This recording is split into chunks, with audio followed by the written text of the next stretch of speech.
masasibu wana na pubiduna tabang pangala impong na halaba matunda tabang pan awan mai kaya sun ya leba adum ba yang na chawra chu dang lo ba imasini hai ba imasing asi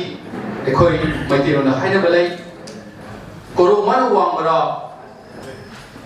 balem patho ipan mawang ni malem man lumra balem imana mar asigum leba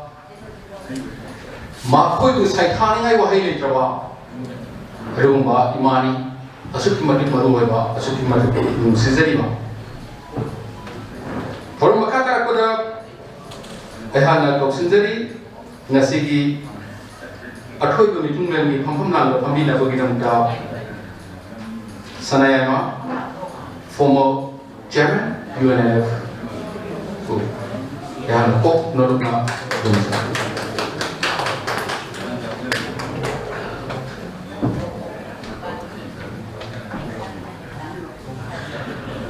makata pada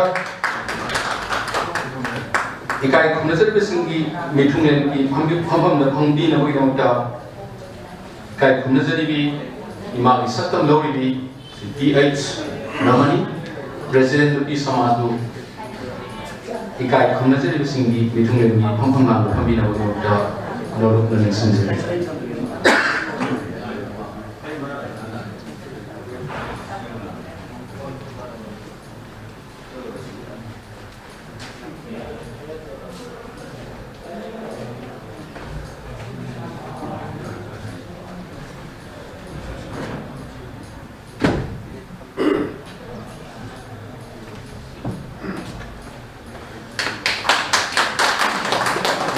makata jarak pada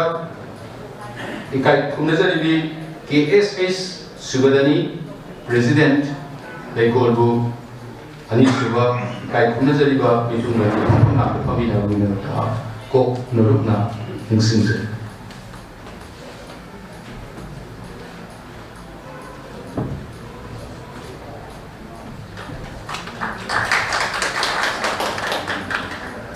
makata jarak pada Khogi kai khumnazari ba Ajit Sharma president Naharul Sahitya Premi Samiti akang ahi gi pham langa ningsing leader na biroda kok norna ningsing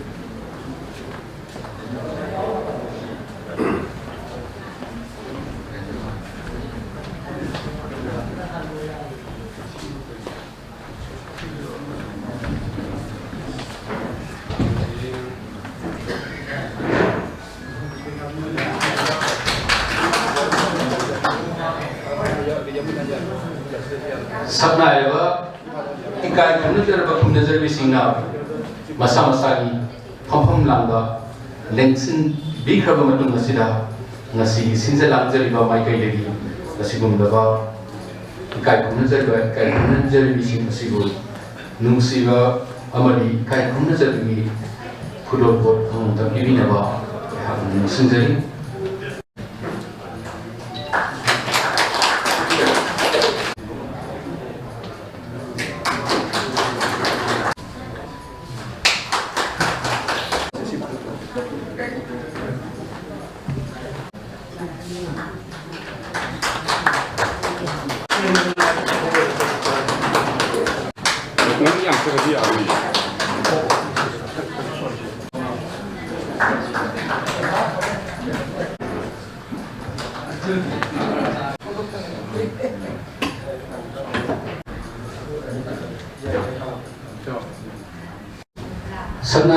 Sanai bisingda nuksibagi amadi ikai khumnazar bi kudo pochin pi kaba matungda thoro makasa thajar ko ena ngasigi observagi warol pibina bagi namda ehan nonuk ningsinjari kathelakon lan ningsindirasi ngasigi ya thoraba lepa pokon nuit ye kitantara Malemgee Malemgee sida observe to koida sibo Malemgee sibo ningsing koida Malemgee Khorilongee Apunba Khorilongee Malemgee lupna sinduna masigi peshkap ta pakhokiba samlaba forum masigi forumgi CPS ke pamna direction diriba kai punazariba mingwan hanga sarvada baki sanayama domayan nage hanga sukunaba harnegi jingle ki chairman ram oksari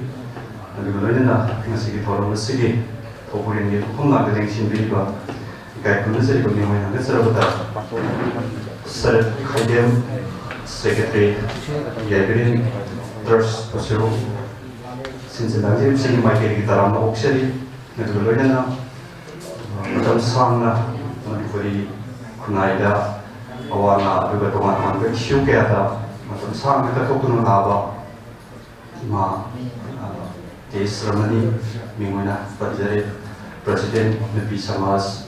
Taram Oxley Nagulolina Saitegi Tom Saitegi Oba Lambda Madam Sangna Tatokun Labi Oza Mingwan Nasarda Ketrimin Subadani President Leipon Since the Lifting Market Gitaram Oxley and Lena Sigi Tormusigi Resource Person Yuna Resource Problem from Malemgee Diriba Kaipunazariba Mingwan Nasarda Oza Ajit Sharma President Naram Saito Premi Samiti Buso since the Najib Singh Michael Gitaram Oxley Nagulolina Hautinoti Perform Sida Eurotriba Kaipunazari Borza Nawaribom Indramani Buso Perform Sida Lak Piragdi Gitaram Oxley Nagulolina Roibata Nasigi Momanjam Laba Forum Masibu Surup Yarin had a Limbiba, Sang Simba Kaya Kokuna, Limbiba, Mangalek Sindiriba, Alamal, Ozaguru, Silinao, she shall fight Puso, Aruiboina, Cinderella, Sing my Kedigi, Taram Okshabolina, Matansida, Taram Okshabi, and Sinzer. Taram Okshabi, or Divi Matunda, Nasi, Torofi or Divi, Navigata, Kok Malukna Oksinzeri. Kojendro Kumbomani, Sigasinamaka, Tom Yorol, Divina, and Sindexi. Nasi Apunba, Khorilongee Malemgee, the Sinja Lanzadina. Imami Nubin, internationally Mother's Day, and Imam Singna Palma, Toba, Setazaba. Nubin Asigi. Masih patung juga, orang masih dah, kampung yang terleksin biriba, tuiba, bitungnya, bingway na panjara pada, sanai ma, kawan saya awen jualan, aduga, orang mampu, bingway na panjara pada, Sarat Khaidem Secretary Gabriel Trust Amati Atoiba Lembi Singh Mingoi Panjarabada KSI Subadani President Lego Atuba Ima Ramani President Nabi Samas Amasung Nasiri Thoram Asibu Mapung Pava Thoram Ama Nava Lembiraktiba Lembiraktibi Puno Kiva Pumda Ayana Kai Kumna Uchabaga Nanga Munjari Malim Imaginumi International Mother Day No Hatan Observe Toraga Penny Lavadati Tavoina Imam Namak Nubin Kudingi Talat Wahi Mahaki Damata Nusi Selda Akoibu Head Pokuli Tebun Zijaksa Patabirakpa Tebun Chacat Patabirakpa Atoiba Imani Loiba Kamban Aidana Sithara Sulu Yum Narudamani adu ngasi gi malemda mama oibisingbo kai khumna bu utpa honor tawba observe tawba numit ase 1908 tigi hawai malemda mama oibisingbo kai khumna bu utpo ina 1908 ta Anna Mary Jarvis haiba American ningon amana mahaki mama Henry Jarvis bodin singduna mahana mama gi sing palan asi observe to bahore mahaki mama Henry Jarvis na American Civil War gi matamda American Civil War gi matamda sokpal lami sing amasung landa awaba nangba singbo angamba thapta mama ubi amagi sakol loduna sembi sabirakpa senabirakpa layang birakpa amasung mahaki kathok chaman adubunin singjabu oina mahaki machanupina observe tawu mama imami haiduna aduga nunana Kunipan suba Amerika ki president Woodrow Wilson na officially proclaimed tawna observe tawba officially when the government ki akoi president proclamation amo when observe tawba malemda mama oi singi sinthan ngai sinthan ba numit asira akoi gi megi ani suba Sunday numit habati tamnipan 8 Monday asida observe tawbani aduga leba country nifu hena Malemgee ma singu observe tawba hoki adugi matungda American nation nataba Mexico kumba Guatemala kumba adugumba communist country singa migi tang taraga mama obisingu palan tawba hoki observe tawba hoki aduga malemda mama obisinga sinthaningai oiba mama singa mama gi nimit atpada masa singa mama da khudon pot piba nungsiwe semati ama sakwa sairing mati ama thiba waring mati ama pa duna mama singui loiba khamba naiba si se thaba nati isel dudi Malemgee shanti gi paujel purpa mama obisinga punna punsilaga mama obisingi numit asida shanti gi paujel purpa bapung oiba paudam dune dharma thotare di wanglo da thanglibati Napoleon na haramle prithivida afaba ima amatang piyo aingoda afaba ima amatang piyo ai afaba lamda mama oihange tasengna di Napoleon si macha tarau loi pokpa mama ne yokpani madugi manungda nipal khaktang hingbada mahana ahal madu tasengna Napoleon na mabu pokpa mama degi hena karamba mama pamkhibage haibadugi naina londudi tungan bawang londa lese khasanu adubu ngasi mama oibisina prithivida leiba lantum punamak sina punsillaga mama oibisingi nungsibabu leige haibadi leiba phangloi leibasu mafam kaidasu phangloi mama gi bahut chinnanaba aduga phawraba prithivigi mama oibisingi marakta ming ina panba yarabada Julia Wards, Mother Teresa, Nancy Matthew Eliot. Mother Teresa gi maramda ai ha thuma sang haiju dragasu Nancy Matthew Eliot gi matangda Thomas Alva Edison had an afau scientist among us mafam asira mangal piriba bal ase puthopa aduba nupa adugi mamani Thomas Alva Edison se new to sada magi tongan wa khalon leba aduguma wa khalon aduna mahasi school gi tan thore ai basi mache amada nangi na sa se school sida tambay abugi wa khalon du yaudre ai indigi school tharna macha duna mama du se mache ado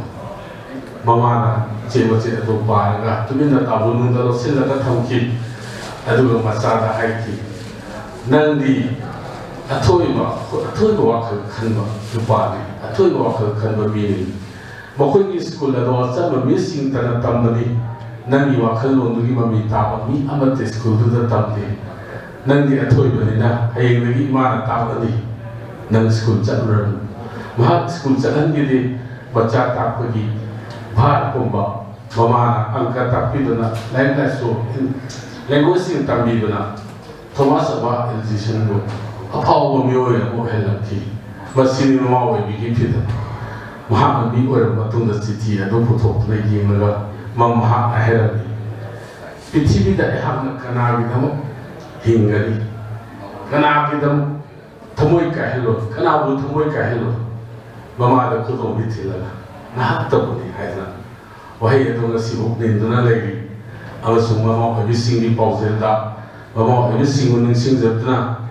iramdam asibo hena santi leba hena maratapa leba amo oida bohna bada mama singi thoga kaukhom thokti haina balai bete gisu aikoi wangolonda nongdol man wangbra pathau man wangi malem man lumbra pale imana marumi yai first thank you 어생음이 마마 위신기다부터 타격이나요 마마 위신기 신타니나 거가 와해야마다 말렘시들이와 론 아마들이 백신을 야오게 해방을 야이 더러 마카사 사자고 그냥 나시기 아시군라바 생나바 더러 아시다 와해 mga karadan 함비르나바 배하구나 Sendiri ekoi akang ahigi pamang pamilwa ning mo panjarabada Ajit Sharma bu wahi mga taradan nama ko mo kangche ning service Kalian sendiri ba unang ko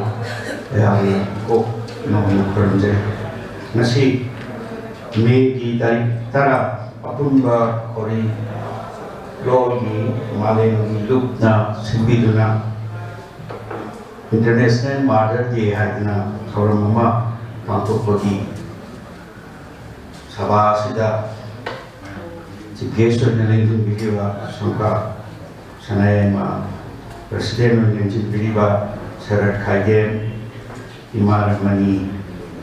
oja subadani punama aduga lengthing punama ko ayam karamjari aduga random media gi Jenau usuaina kurangnya. Kasih beri aigi, betul part siapa ni ani nak pembina kalau part ni, kalau jangan terjadi dari problem ni benar. Malah aku dia tu naina, mai mata misi, mai isu kerana nak ada bagi isu nak ada bina aigi preparation si kerana yang teruk tu bani. Atu kamu aigi inau hajat tare aigi di isan si topa malau ni bagi malu. Sejita melakukan aktivitas sinema yang senang ada Malemgee kali no aku observe sekali kita no merecipa ada naik nama siapa kahana hanya bagi matau tak tidak ini logik ada naik nak kerja kerja pak kita yang ada terbentuk jadi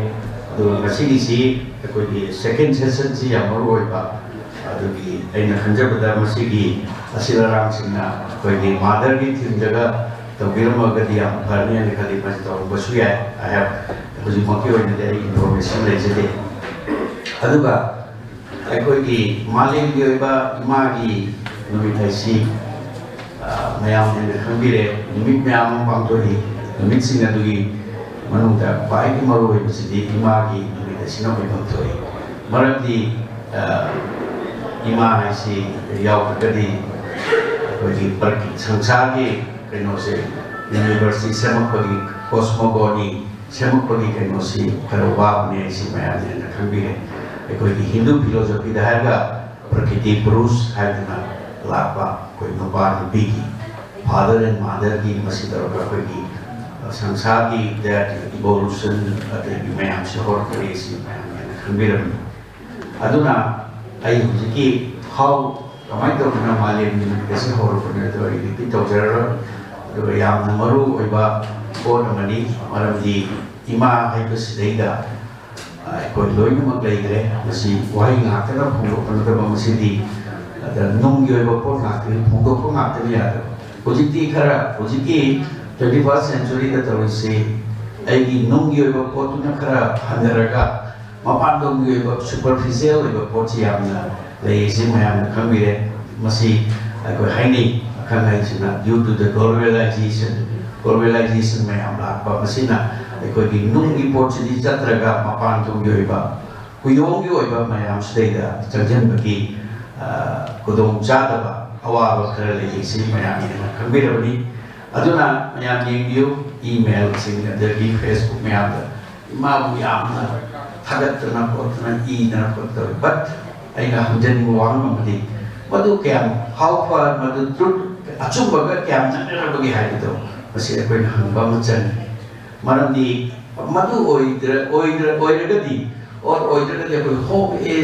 home all is 이래다 why number of labor 미매am occupancy ngasi hengadisi kaligi na 왕만 소일나 탐소이 지금 mayamna chapali haidana khanbiriba america da yengdiu every lambudin yengdiu aduga yamna nuaitaba alarming oibamna koi manipur da su masigi awaba si sum hegale yungyu locality podimakta aikoi kama amna yumamaga da lero members ni sigi attitude si kari toge aise aduna masi haidana koi the significance of the mother की observance की significance is the masdalai. The aina appeal to everybody, masi aina say musuhan na hajar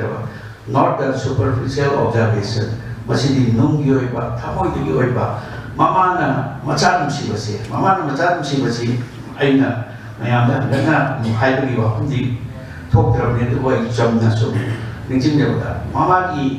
Mama macam saja, no return, unconditional love never. Aina kayu ka taugi matugi, kayu makara Apunba, matugi awaman hangni hai pernah tahu, matugi kali hai kali, matugi hang kali hai pasigi tiap itu pergi Sanskrit orang dah tiap hai macam lagi, matugi thaduk pa, ini kayu makana apa hangni amang apa hangni hai pergi wanita bida, matugi true love tu ni kau yang macam ni sih. Atau ini ketika Sanskrit terkerum tahu jangan prem gana what is the difference between prem and kam kan hai sih pasti kena pasti kali no kam hai dia superficial sih prem hai dia terung deliba mana ekta pergi magi help terus prem ni kan lover terus magi help terus sunu sudah lagi kongwe ada ba waktu ni mama mana macam lagi ba pot sih atau nama sih kena jangan lupa nak bayi, aduga, amana, ayi bayi bisa api lama aina tahu jadi ni sina, apa tu kita bisa tahu kita orang, mana dah janji berada, mana lagi apa apa tu kan tahu berada di ayi hajaba pot ayi thor kan hai na khanje, aduga, ikoi di Manipur di itias, ikoi di nodal ayi ikoi di yang na phagraba pot nak ni ikoi di imal sini magi thongna lingze magi macam musiba magi mapur ibu musiba jadi aina karena mungkin di hajin dia tu kudam berarti pancar pada ekoi pakang bagi menggalai bagi sana mai kita lagi pas kita bagi wali mayang kembali ada dia modern teknologi modern itias lakukan lebih lah ni tahu saya ekoi lebih sini imas sini ekoi society bu Nusiba tu bukan bagi wakil nanti. The British colonial British ki mayok tu tahun 1904 dah, tahun 1939 dah. Ani suba ni pilar tu ibu kasi. That is bagi example ni. Bagi main mama sina macam singgu magi aku ibu mayang society tu mesti bagi kudam ni isi mayang ni nak kambir bagi. Aduna masih ke values ni saya human values. Ekoi miu betul lagi ba, mungkin dia lagi ba, mayam se, mungkin dia tu nanti jadi dia lagi mayam se, koi na masih khangba macam ni, atau masih yokan na ba how to generate, masih dia koi ada tu bikin pot kerap koi beri na, masih koi aman dari tamdan na ba, aman influence tamdan na ba, kau na ba madu political party singna to bi ya dharma di chatpami singna to bi ai bi singna su to bi ya hai ba wakalo singna ai thamjani se maram singna ai ngasi karasu konjin kitan punga kara thengna hobi baga aina angjaga da krasi mayam masi hangachara koina masi merely observation ama tawni haidna taw nataba aikoi masi ama changingi duga amana aikoi na hoji tawri basi observation si United Nations UNESCO na tawri mayam si numi chom bunga si lem tawri mayam hamire masi kena koi culture of the higher World Theatre Day March 27 World Dance Day April 29 World Music Day tari ko mathoi June masi mayam si lagi masi da koi da ai ni yani jading ba mayam di kan de ma laibana maram di United Nations kamde UNESCO kamde moisi the Western concept Western ki countries like we koi concept sing koi da sum kara post tawi na aduga ki America ki nubi mana mai mama ki da tawi this is not a new thing adugu when the Western countries like the concept si adu prokena koi ki kaino tawi World Theatre Day sudah mengai World Dance Day sudah mengai mokoi ki belenia magi magi mapuk umur nama tu this is also masih dasing beri yabam thok te nai khali tuna koi iskan yo ba oriental yo port rasul le bon thoi masih lai bon thibani na madu di koi ke badu majeng da koi na khara yang chang basu phai na khali na thega di koi Delhi da le bon bising Delhi da le organization singna koi atai da le di ba sibu khara thawai da ba basu koi na pam da tabu dwai na ai na United Nations da jo haje dingi the UNESCO da jo haje dingi aduga madugi agency mayam le mayam hamire yam le agency ji ujin se matang UNESCO sina pagi education ga science ki kargi maduda de yo po ni pagi bai le na adu wai kar se hajar ga ai mayam de gi kaina na wa ya tang lo je pumna ma ki horo pami imanan ma pumna ma kumi usigi ki pi ni singam daro inang lam ai babok singam palen nang ko koi po palen imang yo wa adum na wa mek singam wa pam kya thami thar ma ja tharo ma kha sa thar po ina nasigi asigum na wa ikai na jari bi sing pam na do pami ni ning wena anjara da kai na jari bi KSS su da ni bo nasigi to nasiga wena wa pam kya thami na ja po ni lensin mangkhong na halai mana tayo pa da kabiri ke chaw jam chai khogol jege imani mukun si punyam jari pale mukan hanya mama o bising maru be thoda mani masas na khogol wa sing bagam mama yam ba wahai ke hambira magino pra hana ni thagat ko punjur thonglok chari ko kai khumna jari bi mama banjara ba KSS subadani president leko Forum akha sa thasar to ina nasigi aikoi Apunba Khorilongee Malemgee look asigi matamba wahi manida khungdok pirana bi damta aikoi ko sinjari aikoi kai kunajari ba dingwen panjarabda ko jendro mo mayumbu wahi manida thanks Rakti gadi ai wapum masi tasing nadi anxiety not rest to that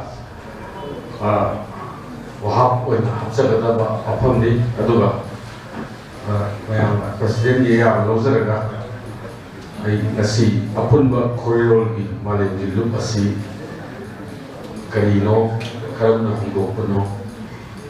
karabu matan da hudo kono habu to bi yang ten bawai mengatur tamjage Apunba Khorilongee Malemgee lu basi haukiba January ki tang taru 2021 na ai basingi ai basin Khorilongee kharap puchin dana ya school bi zaba thanda Afghanistanda semjakibani aduga February 9 to 25 February mapandagi kumawa phawgi manungda sapong labe ahan boina lai ama miyam da sakak sekre aduga Apunba Khorilongee Malemgee lupa sina loyal public library wangzin da hariba library asi semgatuna sobotugang lobiduna library asi semgatkre aduga haukiba tang tara tagi tangkulumdoi April tangkulumdoi phawa tom TV da ekoi sailing sedin naba pathok sakre aduga hariba sailing sedin naba sida maruba thimdi athobo kathok saba athobo sida kathok saba haibadugi thimda pathok sakibani aduna matam supada miyam gidama Apunba Khorilongee Malemgee lupa se hingo isano aigo ai asi thamjaraga Apunba Khorilongee yaipanaba sido puda thonizari takazari Toksan tiba bioi bumi punemjari tagung bu pupi nong bu nong na hapu hanna asoi ngam kaya yau yu su ma pido na punemjari sa punong kalau maka sa ko ya nasi asigom laba Apunba Khorilongee Malemgee asina pangkok saba Observance of International Mother's Day haiba thorom asiga mari lena wahi mamatradan thumgira na ekoi ikai kumna jari besini pampam na family bi mingoi na panjara ikai kumna jari bi Ajit Sharma President Nupi Samasu wahi kara thumgira na bhiramta ko ona kurunjari taksim biakse ngapi sengyu dara sai kulu sanjege na tambak da ningtam na kunsi na inabiu pangal na sai ko ja thawul to bangam na bit mana ha inabiu pangal na sai asigum laba masa singi nusiwa masa sengu ngapi sendiwa amadi masa singi da mutta wahi ke amo thambira bagina mutta hadat jabugalo na Hana kurumjari kudi ma Ajit Sharma mingune panjare President Nupi Samasu amuka hana kurumjari kalau makata kada nasigi asigum laba thorom asigi athoi ba mithunglen phomphom namda ami ba mingune hangajarabda Sayama former Chairman Unalafu Nasigi Athoi Tumlen Joa Pono Tumbira Nabinota Open Tunjari Nexingix Kunai Sudu Apu Kunayam Oinaba Pixel Kunayam Oinaba Mama Sing Sobat Mama Lay Eva Okom Manipur Gamma Tumbira Nabinota Another Pagachari kai mezari ba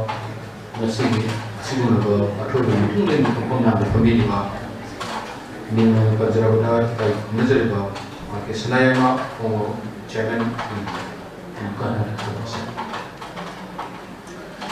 kalau maka ko ina nasigi asigun ba thorom ki thogure ko bi ba ning ba jara ba kai mezari ba Sir Kaidan, Secretary, Library Trust Room, Nasi, Sigum Rama, Holomapugi, Wapam, Mina Winota,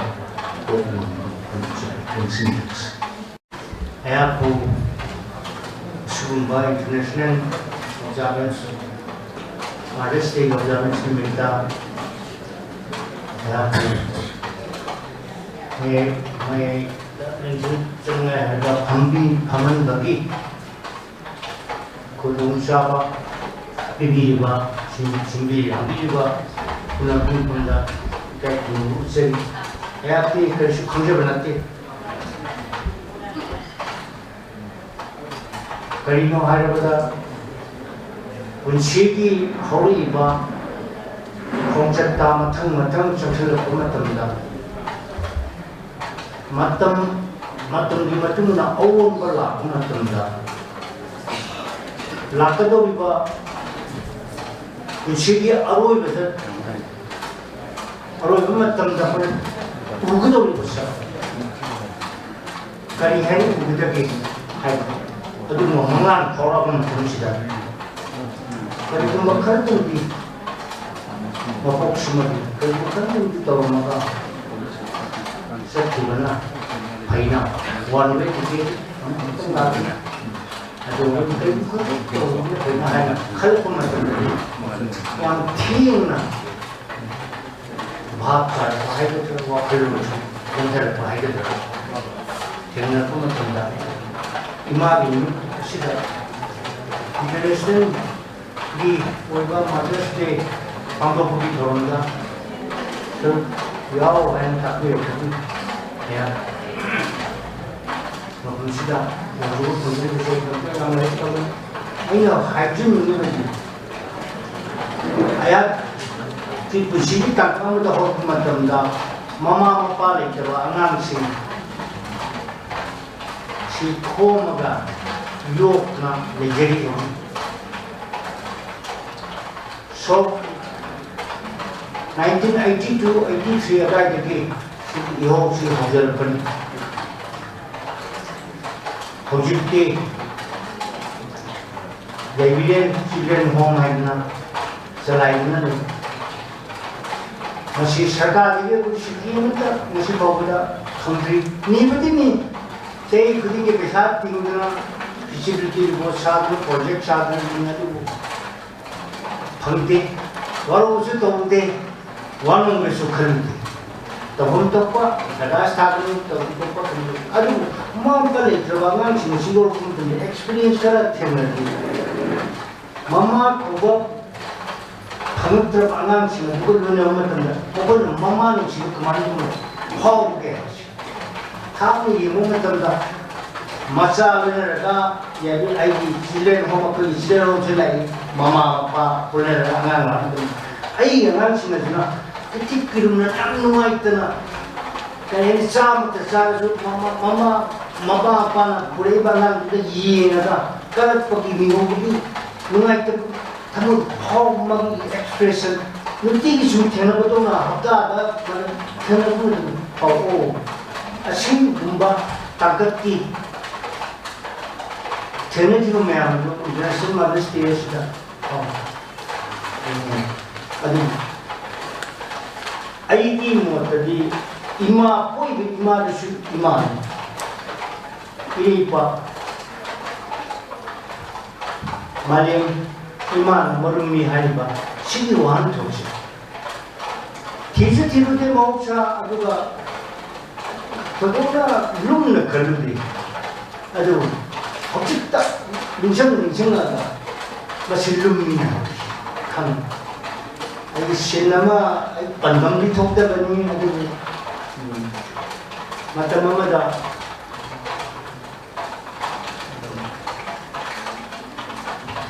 अमुक अकोई अमुक हन्ना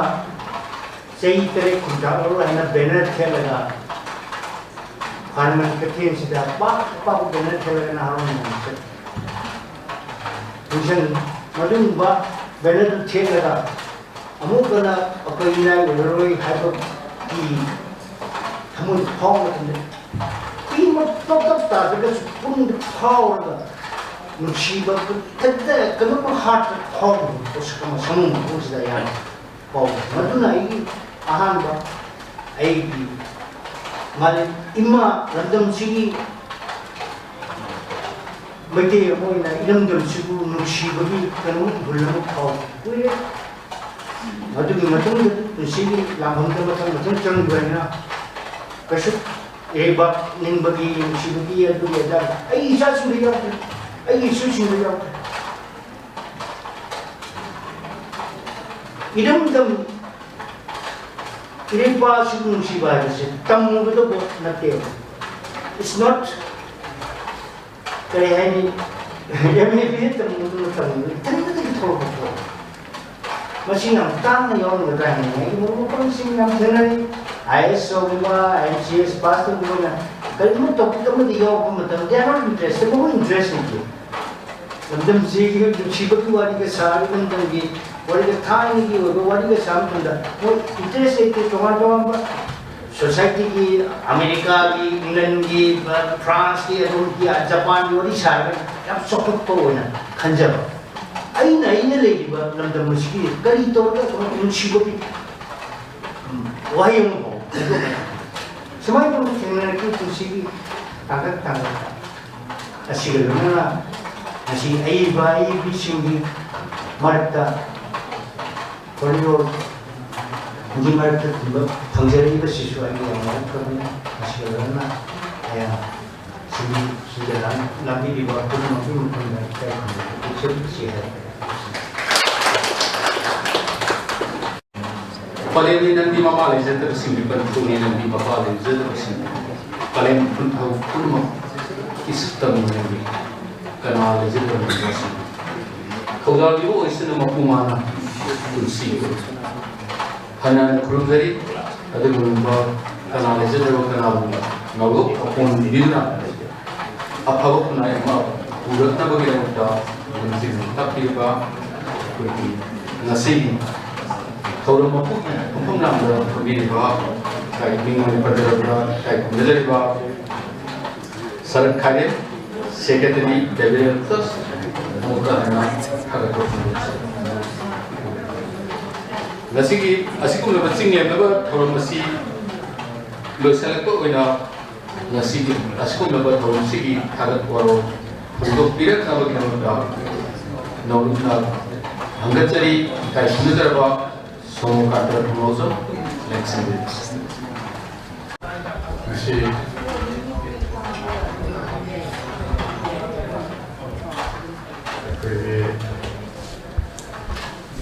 Apunba Khorilongee Malemgee National Artist Malemgee we consider affecting to deliver nursing so deliver and the nursing. I manga world conditiva or primitiva Otanda Malemgee Malemgee or from Mali nation Tamile I was too tired for that I think you are very Upanda if you are too poor without digging the same myself otherwise really they won't be present at the big one that way pada imaram si konsepta tenga pa yung kaya sika kakamada oyoina nisha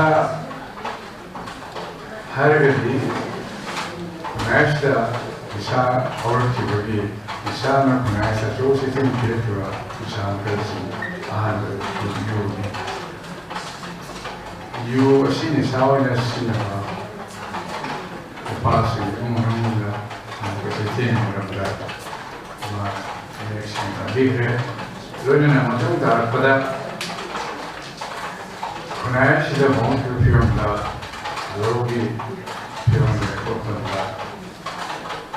next operation chapter kuna tiyomas to kopanda ja anu pada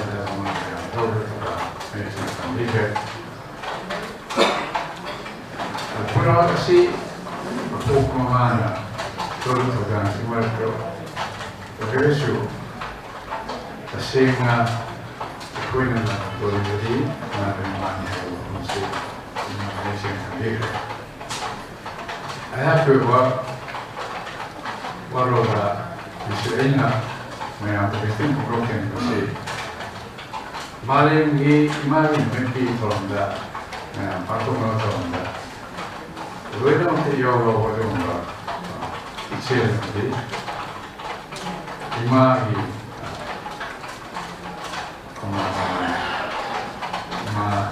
Malemgee Otandagi Taono Yokiapa Nyonya Sengirapa Isi Konsepta Iman Semula Doi Doi Kona Doi Wahom Sina Wahom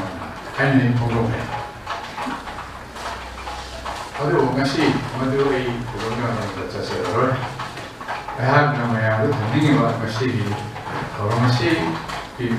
cover TV di bawah cover TV di bawah media dan kui ini pun singkat nah itu dari bawah mama sangga ini jadi buka cara sangga aku ikut naik mama nggak berapa ngasi Malemgee naik telur kurang itu sampai mana? Aduh, mari pernah gitu beberapa sekam film itu naik ada nubi orang panggil macam ni produk pengamba yang lewat itu nubi terus orang di Manipur di Cinta pernah maka kena pising saya mahu lagi mana itu cuma orang mama cakap di mana yang mesti dia adanya lepas pernah di tabuk orang dah seru ya dan apa Apunba, London, massage center, orang Eropa, Apunba, perkoneksi masih ni hasil, ambil fotografi. Malemgee, waktu itu nasi mak Manipur di, malu ini kan waktu koneksi, dia biasa, nasi mama sendiri, nasi Manipur biasa, perempuan video saya, angkat ini saya. Masih apa guna itu orang film sehobiwa sehingga itu yang biasa apa guna film sehobiwa pasal apa ya? Tapi tadi itu government di dengan tahu bahwa itu ini masih yang muda masih di government di itu berbeda dengan private farm yang mungkin ada investasi Tabak tu mesti lepas nanti nanti belum buat seri tu tahu sini antar. Tapi mana ni tahu pun jenis dia tu orang pun tahu tu orang yang tu masih berkoneksi komputer. Masih sedang melalui sapu pilih ekonomi seperti ini. Sembet ekonomi film masih ngasih koi kenal itu film sih, mi masih nyampe pada, tapi amron dah senjata baru ekonomi ini sapu jenis yang mana mereka, mereka lahir benar pun bagi masih kalkulasi pencang ni siapa, ada film koi, film saya sudah koi, mereka itu boleh buat masuk, nak masuk, sama ni. Masih saya,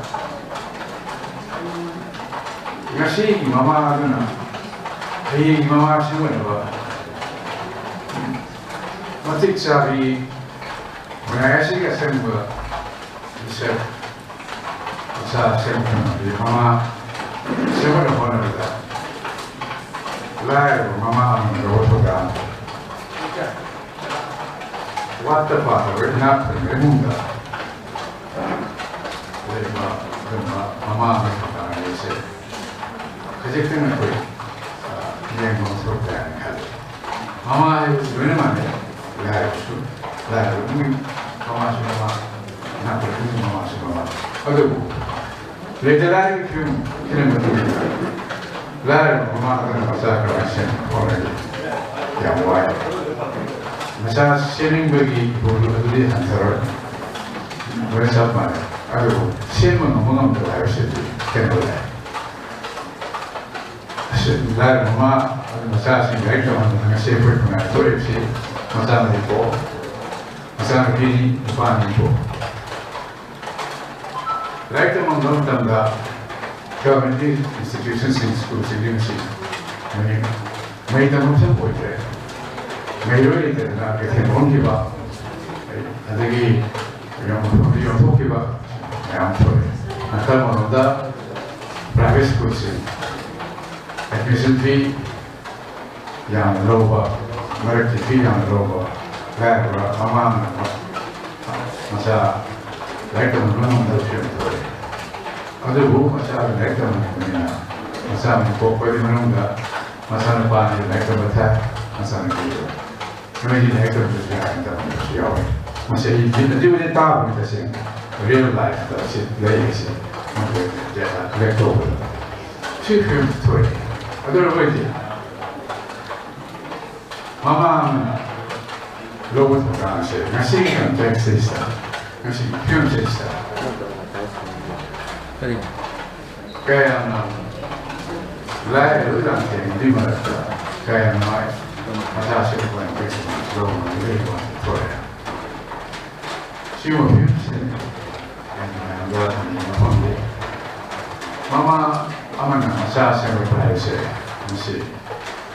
masih wujud kena sembilan ekonomi sih. Lain itu mungkin mama main lupa tu. Kalau panggillah suruh nong itu, maludah apa khusus mana simpan mana masa mereka nong dapat masa simpan dapat. Adagi kalau mereka hidup dalam masalah itu,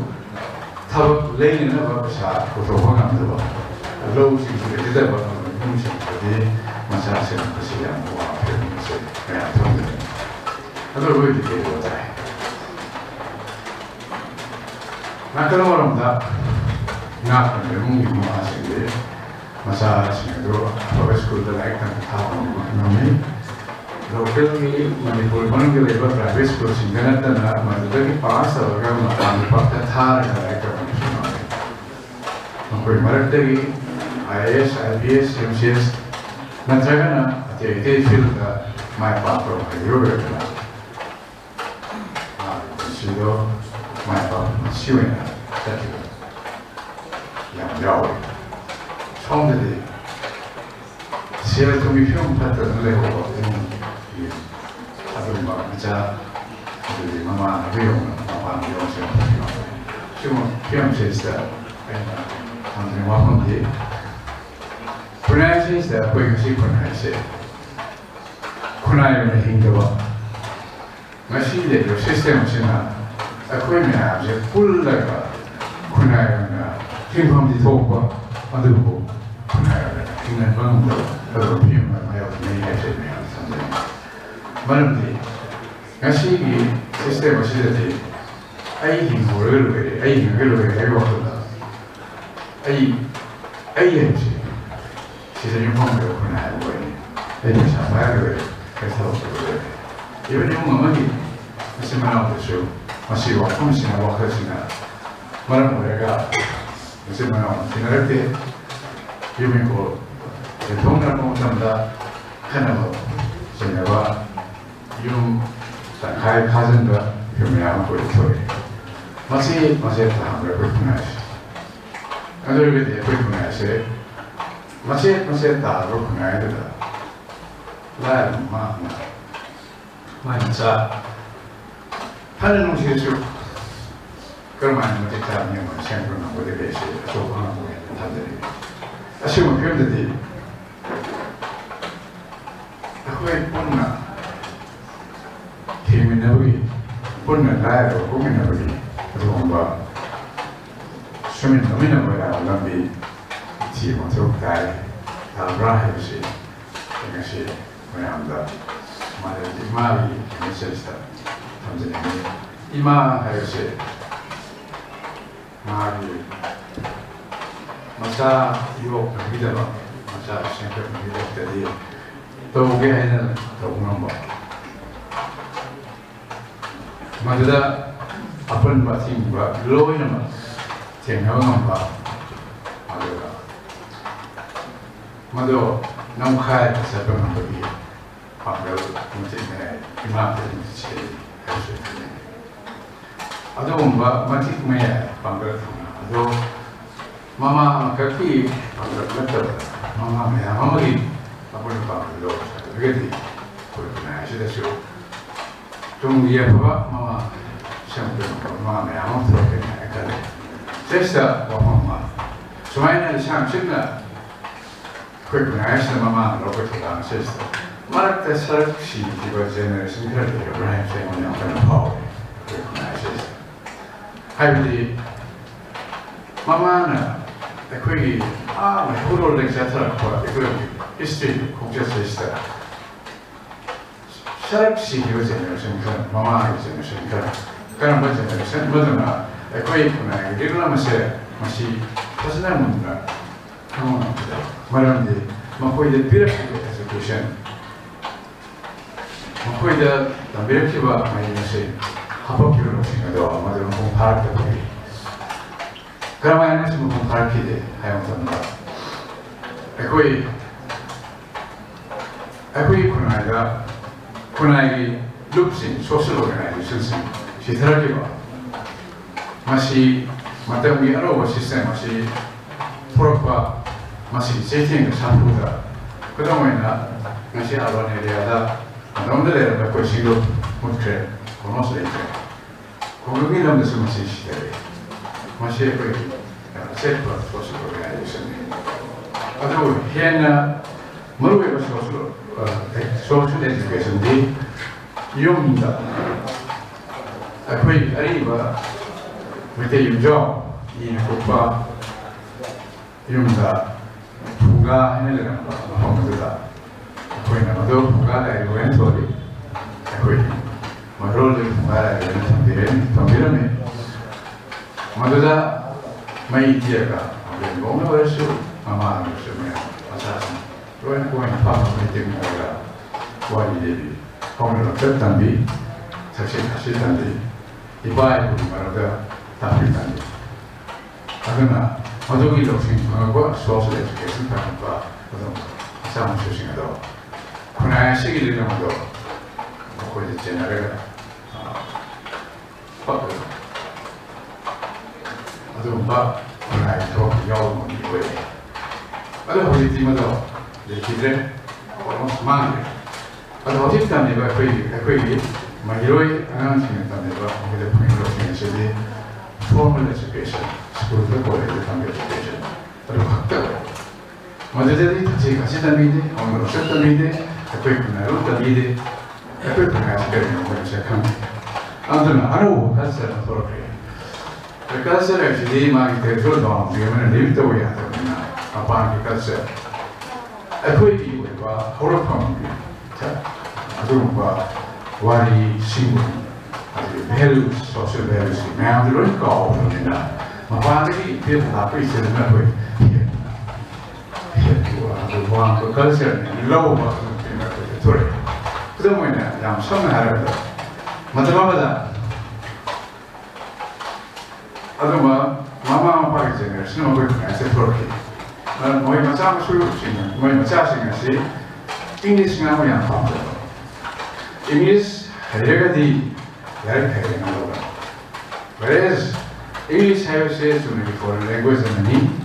maju hidup katanya dari kau ya deh siapa. Kata education harusnya loan harusnya kene. English loan Hasilnya kami putih bah, dari ekspor ini juga itu. Kita mana English loan harus kau, England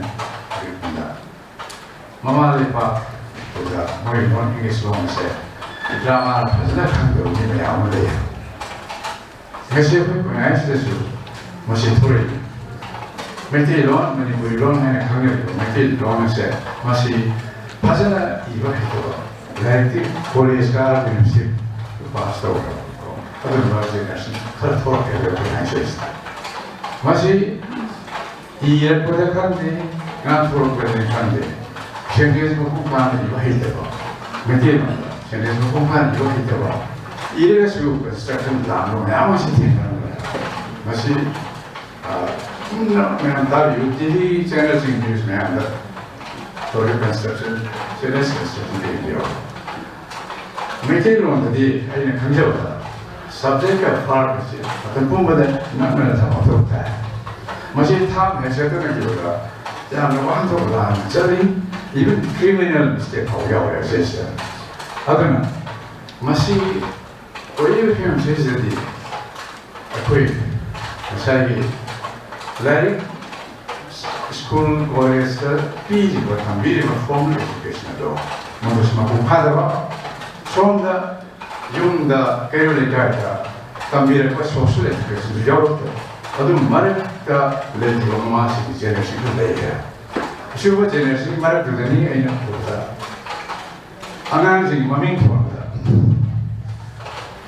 어떤 것들이 그18th century다 해주는 로그들이 우리는 오늘 가운데 무슨 제네레이션을 이 말을 때 하고 서로 그 제네레이션다 그 아이덴티티에 관한 필수로 사실이 유난 딜레이인데 유난 딜레이인데 그리고 사실 마밍세 그 크리스천 어쩌다 이제 아주 로버트 어쩌다 봐야 그 유난세 보는데 아주 다른 것이 유난 로버트싱 하려는 유난 내 것이 갖고 있는 지조에 그리고 사실 무슨 교회 생기나 거기 그 매일 하고요. 아들은 everyday is getting on. Fragmented and confused. 아들과 confused identity 아들과 꼭보나 아들나 많이 잘 비슷한 options getting on. 그렇다면서. 마찬가지로 분야에 생각한 것 아들과 social education 받고 마찬가지로 생각들이 Correcte. Otro que yo en mi introducción como la televisión la internet y revolución la es de mamá y caso que no me ama de que yo ve y pa bom y yo ni pan pero hay algo más a ver aquí con el nivel de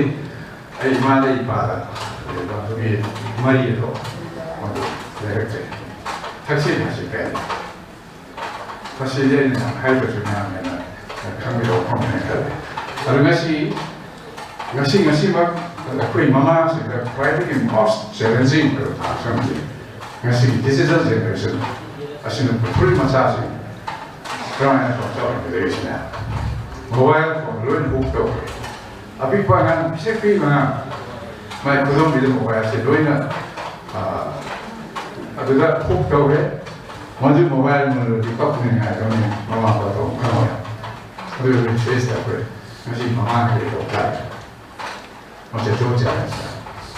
사실이 나쁘고 라이브 많이 와가지고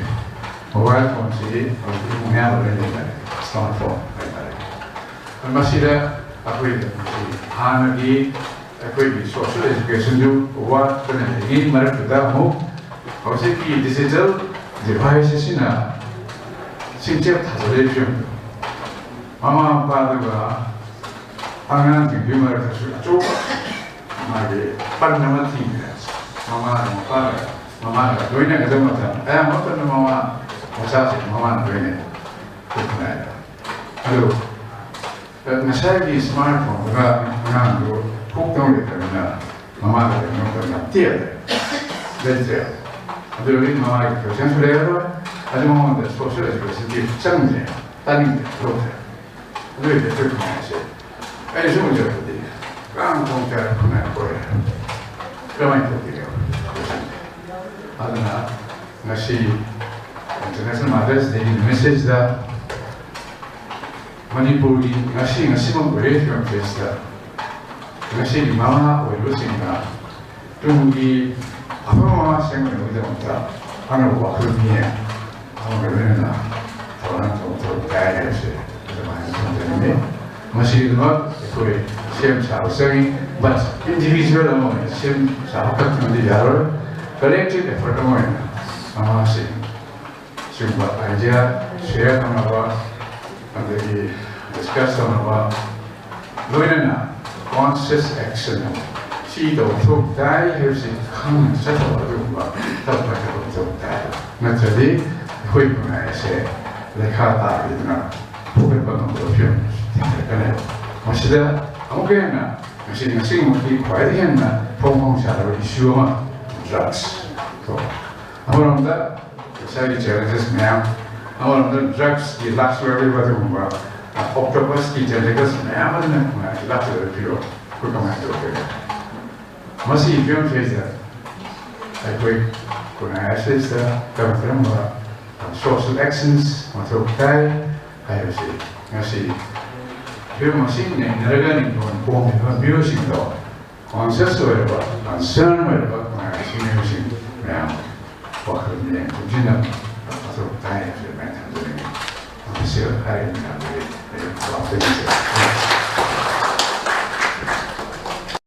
I have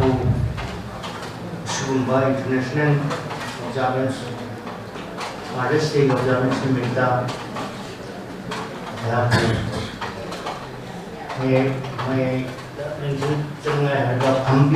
Malemgee, Khorilongee,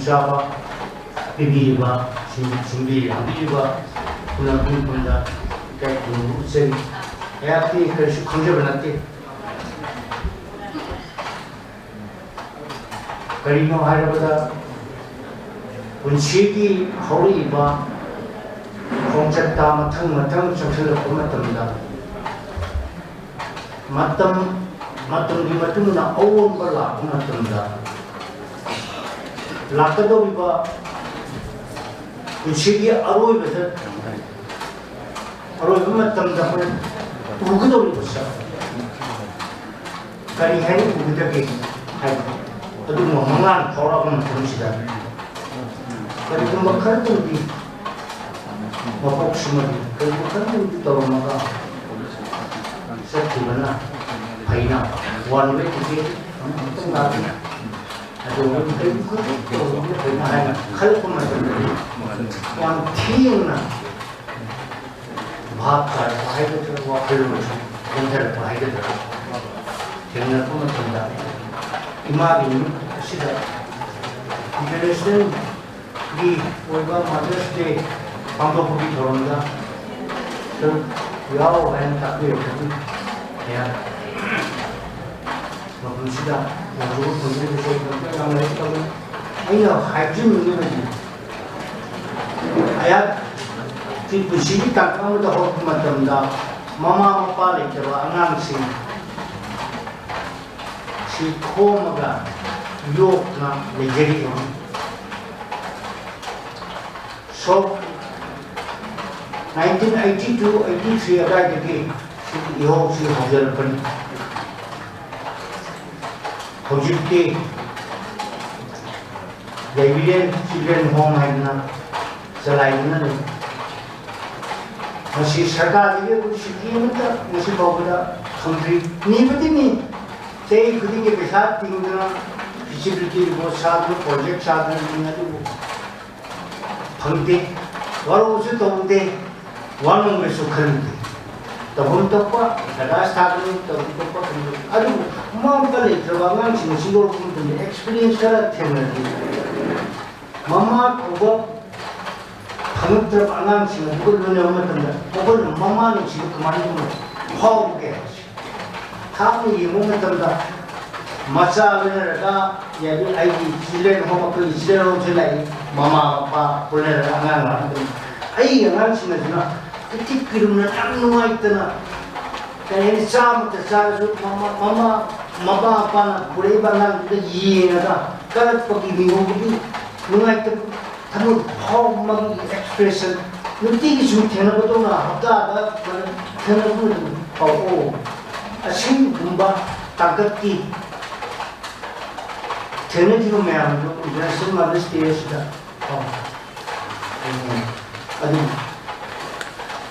I eat more the Ima, Ima, the Iman.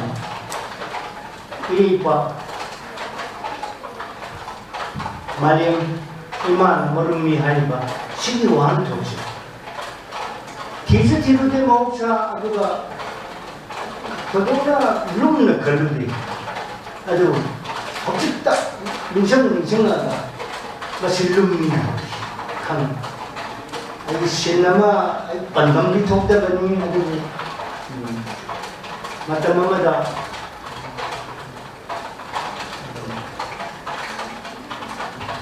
amuk akoi amuk hana sei tere kunta ro hana banner khelaga hanman kathin sida pa banner khelaga na haron se vision madum ba banner khelaga amuk na akoi nai roi haiba ki thamun phong ne ki mo top ta daga pung phao ga Nusiba tete kanu ko heart home uska masamung usda yan ko maduna ai ahan ba ai mal imma random sigi mate mo ina ilam dum sigu nusiba bi kanu bulam ko we madu ki matung sigi lamham da matung chang baina kasu e ba ning bagi nusiba bi adu ya ai isa suriya ai suci ne ya idam dam iripa sibun siba se tamu beto bo nate it's not kare hai ni yami bi tamu tamu thoro ko machine tam na yo na ga ni ai mo ko sing nam thenai ISO ba IGS pass to go na kalmo to to mo diyo ko matam they are not interested mo interested Madam Zigi, she put what you saw, even what is the time you go, what is the something that interested Toronto, society, America, England, France, Japan, what is happening? I'm so good for one. Kanjab. I know in a lady, but not the mosquito. Very told us what she would be. Why you know? So my community to see Tanga. A cigarette. Nasi ai bai bisingi marta Khorilongee di marta pangjari ba sisu ai yang marta ni nasi lana ya sini sudah nabi di waktu mungkin mereka itu sih yang kita umum kan kita ikut nasi Apunba Khorilongee Malemgee China Chijadana Pangthoiba Observance of International Mother's Day Thaiba Thorum Sigi May Tamgana Lengsingiriba Teknizariba Sanayama former chairman Union Arab Today, communicate in the jury, Matanga, Sarat Khalian, Secretary, Legal Trust, and Narani, President Bisamas. Ajit Sharma, President Naharun State Planning Committee. The resource person was now we have one in Germany, how we do in a Yorkshire, when high functions in the yang sendiri baik kunjungan ahlinya malu pangkisah dan juga tim media lagi kamu kunjungan masai keynote address Malemgee imagi nubici kedua pangtu ino hari matang tanah maduda kita aina hanya supplement tawa Wapang mengkakang ena thamjaya, masai thamki wapang madudari ena thamjaya. Napoleon Bonaparte hai, give me good mother, I will conquer the world. I know that apa mama mapi, I itu toke. Masih, my mama say, good mother, apa mama, my mama say, yang ada mana kerja itu, my mama mungkin hai say, atau another mother nanti. May mamasa. Aduna, Masih mai manasi sangom yoni nupi ne masih menaupi mo mama mana ko maca tahun doi kasi Rusia dari mama yang poli mother heroine ko ini don jipi ko isi desu mama ni natan dari maca siang ko mai do jipi maca ta ko mama si do funde mama ni natan dari nupi sing sina tawani si angan popa aduh imong jadi macam mapurana ahlan sewa atau sini apun dari sini aduh nang saya apa mama harus sesuatu mati darkar mereka mama sih sanggup nyuri yang lain aduh nang mama nang macam sida yang nang kerehani leader part loguri poche mana illibapi sida ko samila migi kay masih kudam niya pa asin mapot adu mo ille mama si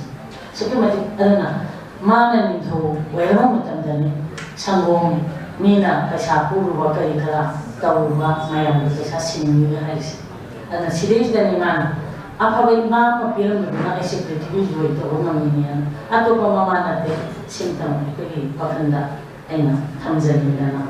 haizerani mama halos masagi first teacher ahamba mama se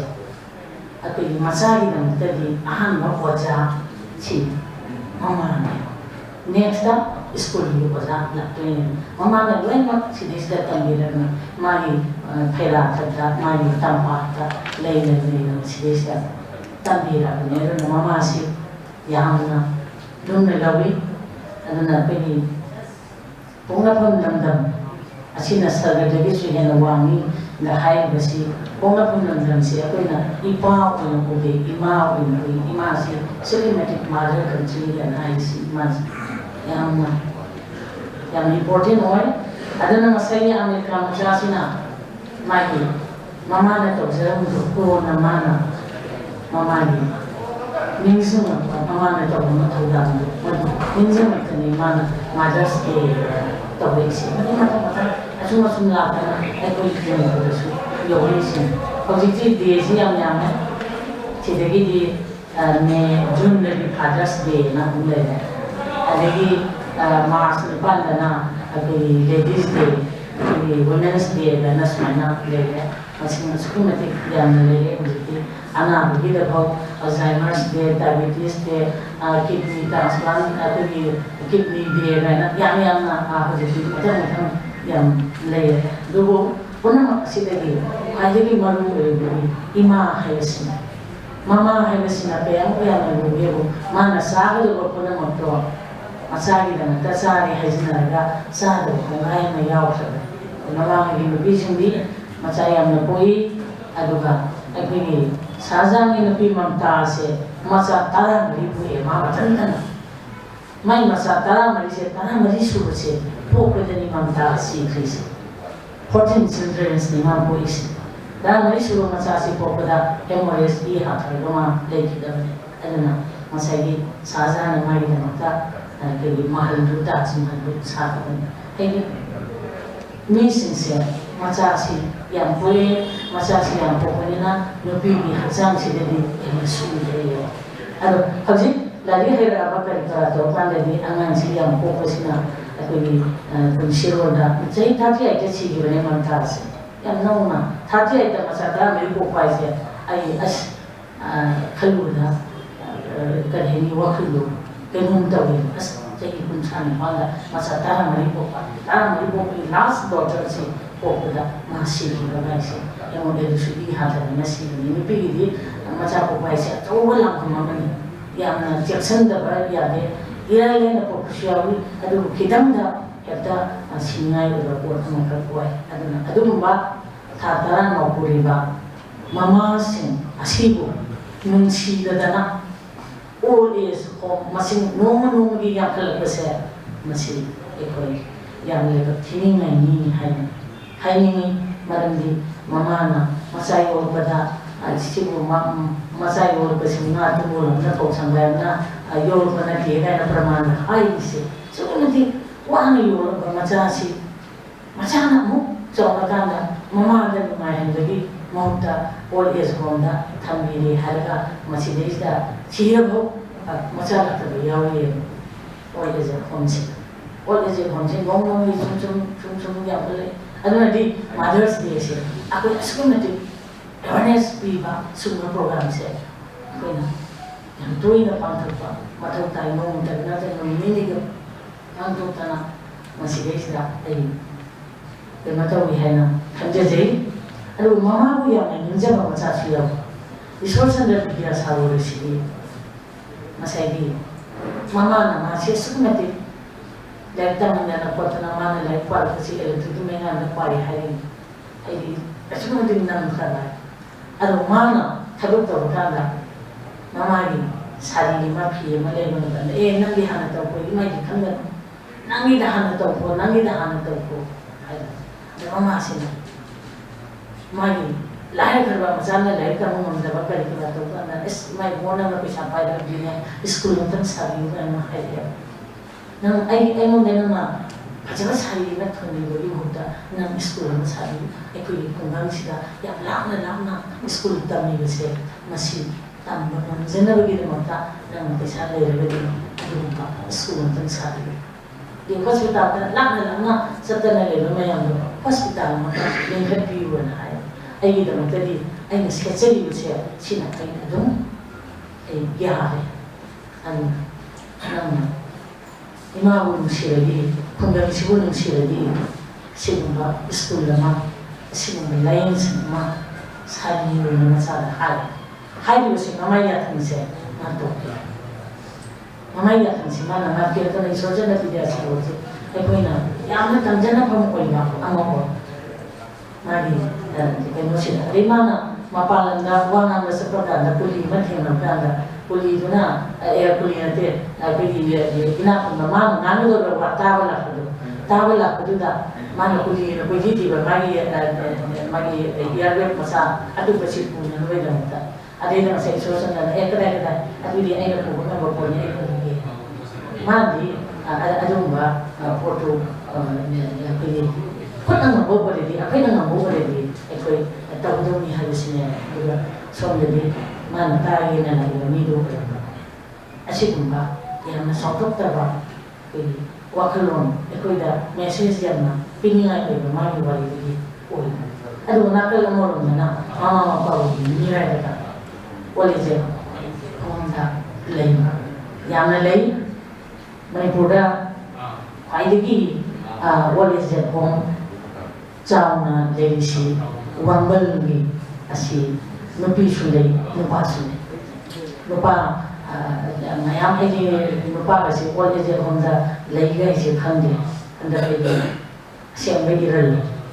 hai na film si number dah aduh lain khande nupa mayam mana anh khởi bốc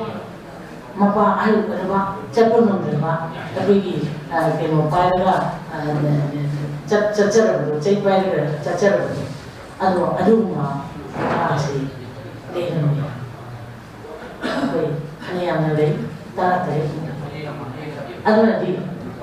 mà cháu cái chuyện là mama papa bây giờ mình ra là cái gì mà xin mà Mother's Day là cái đó Papa mengira mama mengira itu masih yang pertama amani hari ini ikut macam orang sendiri tapi regadi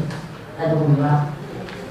wakil orang juga lapor kami hari masih mana sampai ini ada mana ikut ayah mama tanda macam sina mama ni Turian kecil anda cium dia dengan macam nungsi bersih. Mama tu nanti macam kita muda sadar nak terkena torko mayam tu. Macam nanti mama mira bersih. Ay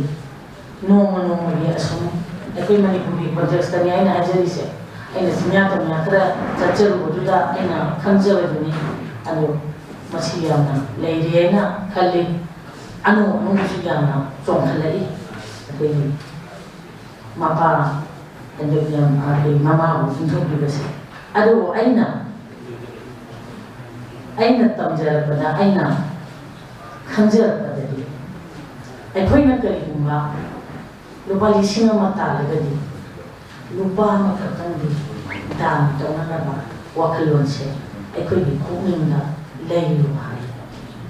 ꯃꯔꯝꯗꯤ ꯀꯔꯤꯒꯤꯅꯣ ꯍꯥꯏꯕꯕꯨ ꯑꯩꯈꯣꯏꯒꯤ ꯋꯥꯈꯜꯗ ꯗꯥꯟ ꯇꯧꯕꯒꯤ ꯋꯥꯈꯜꯁꯤ ꯂꯩꯔꯒꯗꯤ ꯅꯨꯡꯁꯤꯕ ꯍꯥꯏꯕꯁꯦ ꯑꯣꯇꯣꯃꯦꯇꯤꯀꯦꯂꯤ ꯂꯥꯛꯀꯅꯤ ꯅꯨꯡꯁꯤꯕ ꯍꯥꯏꯕꯁꯦ ꯑꯗꯨꯅ ꯅꯨꯡꯁꯤꯕꯁꯤ ꯌꯥꯎꯔꯛꯇꯕꯅꯅꯤ ꯉꯔꯥꯡ ꯅꯍꯥꯟꯒꯤ ꯈꯕꯔꯗ ꯃꯆꯥꯗꯨ ꯍꯥꯠꯇꯣꯛꯑꯦ ꯃꯆꯥꯅꯨꯄꯥꯗꯨ ꯃꯆꯥꯅꯨꯄꯤ ꯍꯥꯠꯇꯣꯛꯑꯦ ꯃꯥꯏ ꯅꯨꯄꯤꯁꯨ ꯍꯥꯠꯀꯦꯒ ꯇꯧꯕꯅꯤꯒ ꯍꯥꯏꯁꯦ ꯂꯞꯁꯤ ꯂꯞ ꯐ꯭ꯔꯦꯟ ꯑꯦꯐꯦꯛꯁꯟꯁꯦ ꯑꯩꯈꯣꯏꯅ ꯃꯥꯏꯀꯩ ꯑꯃꯗ ꯑꯣꯟꯅꯅ ꯆꯠꯈ꯭ꯔꯦ ꯑꯗꯨꯅ ꯑꯩꯈꯣꯏꯅ ꯏꯁꯥꯕꯨ ꯈꯪꯖꯕ ꯏꯁꯣꯔꯕꯨ ꯈꯪꯖꯕ ꯍꯥꯏꯔꯤꯁꯦ ꯌꯥꯝ ꯂꯥꯞꯅ ꯃꯟꯗꯤꯔꯗ ꯆꯠꯂꯒ ꯑꯩꯈꯣꯏꯅ ꯂꯥꯏ ꯈꯨꯔꯨꯝꯗ꯭ꯔꯁꯨ ꯑꯩ ꯏꯁꯥ ꯈꯪꯖꯕ ꯑꯗꯨ ꯑꯣꯏꯔꯒꯗꯤ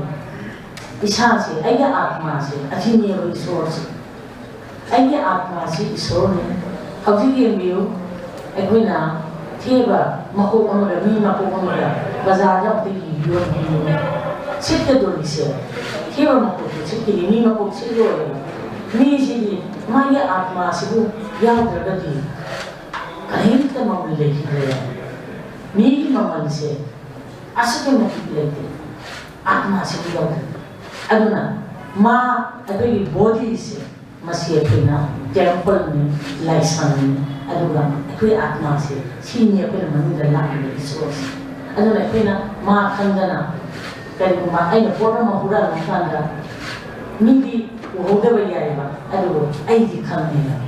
ꯑꯩ ꯈꯪꯕ ꯃꯤꯟꯁ ꯑꯩꯅ ꯑꯥत्माꯁꯤꯅ ꯏꯁꯣꯔꯁꯤꯅ ꯈꯪꯖꯔꯦ ꯑꯗꯨꯅ ꯐꯠꯇꯕ ꯊꯕꯛꯁꯦ ꯑꯩꯈꯣꯏꯅ ꯇꯧꯔꯤꯕꯅꯤ ꯀꯥꯏꯅ ꯑꯉꯥꯡ ꯑꯣꯏꯔꯤꯉꯩꯗꯒꯤ ꯍꯧꯅ ꯃꯃꯥꯅ ꯃꯆꯥꯕꯨ ꯇꯝꯕꯤꯔꯛꯑꯒꯗꯤ ꯍꯨꯔꯥꯟꯕ ꯍꯥꯏꯕꯁꯤ ꯐꯠꯇꯦ ꯃꯤꯒꯤ ꯃꯄꯨ ꯄꯨꯕ ꯍꯥꯏꯁꯤ ꯇꯧꯒꯅꯨ ꯃꯤꯑꯣꯏꯕꯗ ꯅꯨꯡꯁꯤꯒꯗꯧꯅꯤ ꯃꯆꯤꯟ ꯃꯅꯥꯎ ꯅꯨꯡꯁꯤꯅꯒꯗꯧꯅꯤ ꯍꯥꯏꯗꯅ ꯃꯥꯗꯔꯁꯤꯅ ꯃꯃꯥꯁꯤꯅ ꯇꯝꯕꯤꯔꯛꯑꯒꯗꯤ ꯃꯥꯒꯤ ꯀꯩꯅꯣꯁꯦ ꯅꯨꯡꯁꯤꯕꯁꯦ ꯂꯥꯛꯀꯅꯤ ꯑꯗꯨ ꯅꯠꯇꯗꯅ ꯑꯩꯈꯣꯏꯅ ꯃꯃꯥꯁꯤꯅ ꯃꯃꯥꯒꯤ ꯔꯣꯜꯁꯤ ꯌꯥꯝ ꯆꯥꯎꯕꯖꯥꯠꯅꯤ ꯃꯃꯥꯁꯤꯅ ꯑꯩꯗꯤ ꯀ꯭ꯋꯥ ꯎꯝꯗ꯭ꯔꯗꯤ ꯆꯥꯛꯀ ꯊꯣꯡꯕꯁꯤ ꯀꯣꯛ ꯉꯥꯎꯏꯅꯦꯅ ꯈꯟꯅꯤ ꯆꯥꯁꯤꯜꯂꯛꯄ ꯀ꯭ꯋꯥ ꯎꯝꯁꯤꯜꯂꯛꯑꯣ ꯑꯍꯤꯡ ꯅꯣꯡꯌꯥꯏꯗ ꯑꯩꯗꯤ ꯀ꯭ꯋꯥ ꯆꯥꯗ꯭ꯔꯗꯤ ꯑꯩ ꯂꯩꯐꯝ ꯆꯥꯐꯝ ꯈꯪꯗꯦ ꯑꯦꯗꯤꯛ ꯑꯣꯏꯔꯦꯅ ꯆꯠꯈꯠꯂꯛ ꯃꯥꯏ ꯃꯆꯥꯗꯨ ꯀꯃꯥꯏꯅ ꯐꯗꯣꯏꯅꯣ ꯑꯗꯒꯤ ꯍꯨꯔꯥꯟꯕꯗꯨ ꯑꯗꯨꯝ ꯇꯝꯕꯤꯔꯒꯦ ꯆꯧꯕꯤ ꯂꯥꯛꯀꯥꯟꯗꯅꯦ ꯑꯩ ꯂꯩꯇꯦ ꯍꯥꯏꯌꯨꯀꯣ ꯏꯃꯥ ꯂꯩꯇꯦ ꯍꯥꯏꯌꯨ ꯃꯥ ꯍꯣꯔꯦꯟ ꯄꯩꯁꯥ ꯊꯧꯔꯗꯣꯏꯅꯤ ꯑꯩꯈꯣꯏꯅ ꯐꯠꯇꯕꯁꯦ ꯑꯁꯨꯝ ꯇꯝꯕꯤꯔꯛꯄꯅꯦꯕ ꯑꯗꯨꯅꯗꯤ ꯑꯗꯨꯒꯨꯝꯕ ꯃꯆꯥꯅꯨꯄꯤ ꯃꯆꯥꯅꯨꯄꯥꯗꯨꯅ ꯍꯌꯦꯡ ꯃꯥꯅ ꯃꯄꯥ ꯍꯥꯏꯕꯗꯨ ꯇꯧꯔꯛꯄ ꯀꯥꯟꯗꯗꯤ ꯉꯁꯥꯏ ꯃꯦꯅꯔ ꯂꯝꯆꯠ ꯍꯥꯏꯕꯁꯦ ꯑꯁꯨꯛꯀꯤ ꯃꯇꯤꯛ ꯏꯝꯄꯣꯔꯇꯦꯟ ꯑꯣꯏ ꯑꯗꯨꯅ ꯑꯩꯅ ꯍꯥꯏꯖꯅꯤꯡꯉꯤꯁꯦ ꯑꯁꯤꯒꯨꯝꯕ ꯃꯥꯗꯔꯁ ꯗꯦ ꯏꯃꯥꯒꯤ ꯅꯨꯃꯤꯠꯅ ꯂꯥꯛꯄꯗ ꯃꯃꯥꯅꯁꯨ ꯃꯆꯥꯗ ꯑꯁꯨꯛꯀꯤ ꯃꯇꯤꯛ ꯅꯨꯡꯁꯤꯅ ꯂꯣꯏꯅꯕꯤꯕ ꯑꯐꯕ ꯂꯝꯆꯠ ꯇꯝꯕꯤꯕ ꯑꯗꯨꯒ ꯃꯆꯥꯅꯁꯨ ꯃꯃꯥꯕꯨ ꯑꯁꯨꯛꯀꯤ ꯃꯇꯤꯛ ꯅꯨꯡꯁꯤꯅ ꯂꯣꯏꯅꯔꯀꯥꯟꯗ ꯑꯩꯈꯣꯏꯅ ꯅꯨꯡꯁꯤꯕꯒꯤ ꯈꯨꯗꯣꯜꯁꯦ ꯃꯁꯤ ꯐꯪꯒꯅꯤ ꯍꯥꯏꯅ ꯑꯩꯅ ꯈꯟꯖꯖꯩ ꯑꯗꯨꯅ ꯑꯩ ꯂꯣꯏꯁꯤꯜꯂꯛꯄꯗ ꯑꯩꯈꯣꯏ ꯈꯨꯗꯤꯡꯃꯛꯅ ꯏꯃꯥꯕꯨ ꯅꯨꯡꯁꯤꯕ ꯃꯆꯥꯅꯁꯨ ꯃꯃꯥꯕꯨ ꯅꯨꯡꯁꯤꯕ ꯍꯥꯏꯕꯒꯤ ꯋꯥꯈꯜꯂꯣꯟꯁꯦ ꯃꯁꯤꯒꯤ ꯏꯆꯦꯜꯁꯦ ꯇꯠꯇꯅ ꯆꯦꯟꯊꯍꯟꯃꯤꯟꯅꯁꯤ ꯍꯥꯏꯕ ꯋꯥꯐꯝꯁꯤ ꯊꯝꯖꯔꯒ ꯃꯇꯝ ꯁꯣꯏꯗꯅ ꯇꯦꯟꯁꯤꯟꯕ ꯑꯍꯥꯟꯕꯃꯛꯇꯗ ꯂꯝꯗꯝ ꯑꯁꯤꯕꯨ ꯀꯣꯏꯕꯤꯔꯤꯕ ꯃꯌꯥꯏꯗ ꯐꯝꯕꯤꯔꯤꯕ ꯏꯆꯥꯁꯤꯡ ꯁꯨꯞꯆꯟꯖꯔꯒ ꯄꯨꯝꯅꯃꯛꯄꯨ ꯑꯩꯅ ꯏꯀꯥꯏꯈꯨꯝꯅ ꯎꯠꯆꯔꯤ ꯂꯥꯏꯗ ꯊꯧꯔꯤ ꯃꯥꯡꯗ ꯂꯦꯡꯖꯟꯕꯤꯔꯤꯕ ꯏꯆꯥ ꯏꯁꯨ ꯄꯨꯝꯅꯃꯛꯁꯤ ꯑꯩꯈꯣꯏꯕꯨ ꯇꯥꯛꯄꯤ ꯇꯝꯕꯤꯕ ꯉꯝꯃꯕ ꯄꯥꯕꯗ ꯈꯕꯔ ꯉꯥꯛꯇꯅꯤ ꯑꯩꯗꯤ ꯆꯍꯤ 62 ꯁꯨꯖꯔꯦ ꯁꯣꯛ 1930ꯗ ꯄꯣꯛꯄꯅꯤ ꯖꯄꯥꯟ ꯋꯥꯔꯗ ꯂꯥꯟꯖꯤ ꯆꯣꯛꯁꯤꯟ ꯇꯧꯕꯗ ꯂꯥꯏꯔꯤꯛꯁꯨ ꯇꯝꯍꯧꯗꯦ ꯑꯗꯨꯕꯨ ꯃꯁꯤꯒꯤ ꯏꯃꯥꯒꯤꯗꯃꯛꯇ ꯍꯥꯏꯕꯁꯤꯗꯗꯤ ꯄꯨꯛꯅꯤꯡꯁꯤ ꯃꯃꯥ ꯅꯨꯡꯁꯤꯕ ꯃꯆꯥꯗꯨ ꯂꯩꯔꯤꯕꯅꯦꯅ ꯑꯩꯅ ꯈꯛꯇꯪ ꯈꯜꯂꯤ ꯃꯔꯝꯗꯤ ꯑꯩꯈꯣꯏꯅ ꯍꯧꯔꯛꯄ ꯃꯇꯝꯗ ꯀꯣꯛꯁꯤ ꯏꯐꯥ ꯐꯥꯔꯒ ꯐꯤ ꯁꯦꯒꯥꯏꯕ ꯑꯃ ꯁꯦꯠꯂꯒ ꯅꯤꯁꯥ ꯊꯛꯆꯜꯂꯒ ꯃꯥꯒꯤ ꯅꯨꯄꯤ ꯍꯥꯞꯈꯤꯕ ꯅꯤꯁꯥ ꯊꯛꯆꯜꯂꯒ ꯖꯥꯠ ꯇꯧꯔꯛꯄꯗꯨꯗ ꯑꯍꯥꯟꯕꯗ ꯑꯩꯈꯣꯏꯅ ꯁꯣꯛ 1994ꯗꯒꯤ ꯑꯩꯈꯣꯏ ꯅꯤꯁꯥꯒꯤ ꯄꯥꯏ ꯏꯍꯥꯟ ꯍꯥꯟꯕꯗ ꯆꯦꯡ ꯇꯥꯡꯕꯗ ꯃꯣꯏꯔꯥꯡ ꯀꯣꯏꯔꯦꯡꯅ Kamisna highway matamdu sahi yakai ni tu yo da ni siang si pashala ro wan ba phang da hikap bita lokta ke hikap sa da hikap ye ro ma siang ku yam ha ba sa ni adu dagi akuna siang si pashala ro wan ba phang da ga samang siang yi dum ha mada ai ko di thamoi she matamda yang ngai di ai bisa ingin jadi mana, nah jodoh ini pada jodoh dia.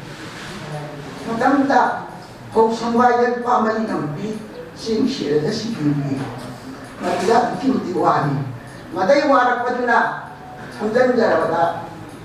ada ki Prabu di jauh nak berbaris ini kami tadi lupa ini kerja. Kau yang sih bisa wajar. Madai semua anda orang jauh je, apa je? Atau main tahu dah. Kalau kita mau tahu apa yang jauh boleh dia. Ima ada ima sih kerana main tahu dia ko. Isya sini ima di betul ada lah. Hani cerai pun cerai lah. Oh apa ada ni? Kau kian macam dah. Atau kita mati buai. Aduna, aku ni pernah lau lepas tu. Hadi pagi. Yang mau kena pemain yang bela, yang dia kena kuat terus bela. Mama singgah di sana terus berjadi.ถ้าอาสู้